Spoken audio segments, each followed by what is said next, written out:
Hey jabronis, this is Comics Dirt Sheet, and I am your host, the amazing, the incredible, the fabulous, and yet still remarkably humble Captain Hillbilly. On this show, we'll be reviewing comic books, but only ones that deal with the subject of professional wrestling or the wrestlers themselves. I'll be giving you my informed opinion on whether the comic is a pinfall or just a botched move. And since I'm Captain Hillbilly and my opinion is better than everyone else's, you can count on it to always be right.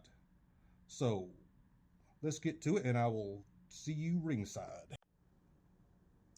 Hey, and today we'll be reviewing Glorious Wrestling Alliance Ultimate Championship Edition. That's the entire title. Written and drawn by Josh Hicks. Let's see, it was published by Graphic Universe. Alright, Glorious Wrestling Alliance Ultimate Championship Edition. My first thoughts, randomly flipping through this book, the first time was the art, is what caught me. Now, I'm a big fan of a less realistic, cartoony art. Will Eisner, Von Bodie, Jack Cole, just to name a few. But those artists' work are rich with detail and style. To me, this artwork just looks amateurish. I mean, it reminds me of something a child who wants to make his own comic book would do. But that's not the case. My next conclusion is that the comic book was made for 5-year-olds. But when I started reading it, the swearing and implied drug use put an end to that idea. Now, once again, everyone knows that I'm not averse to profanity or graphic drug use in comics. It just seemed out of place in this one. I'm just flip through some of these more of these pages here and you'll see what I mean. See, I do get kind of the idea pretty quick. Let's see. Outside the artwork, what about the plot? Well, it's supposed to be a peek behind the wrestling curtain with storylines involving the Great Carp, who's the champion of the organization and has the head of a fish. Now, not a fish mask, but an actual fish head.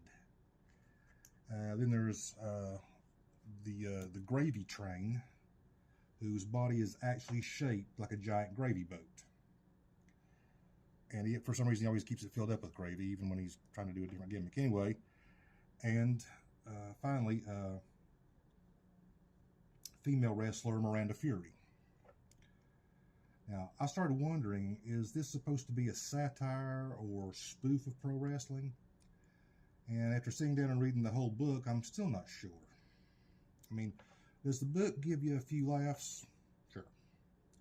Are some of the behind-the-scenes stuff actually spot on? Sure. But overall, maybe if the book would have just concentrated on Miranda Fury's struggle to be taken seriously, I would have enjoyed it. But at the same time, I completely dislike the art, and it really distracts from everything else in the book. Now, the question is, as always, does Glorious Wrestling Alliance score the pinfall, or is it a botched move? Well, you probably know what I'm going to say. I'm sorry, it doesn't even come close to a pinfall. It is definitely a botched move. I'm sorry, but I cannot recommend this book, either as a wrestling fan or a comic book fan. The story was just kind of silly.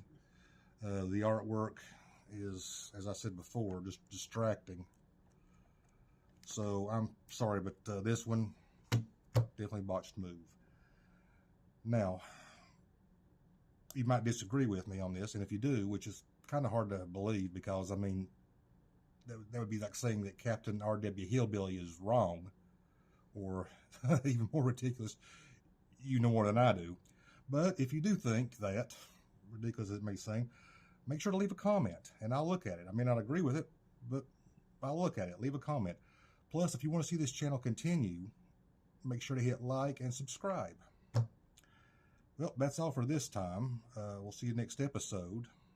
This is the great Captain R.W. Hillbilly saying, I will see you ringside.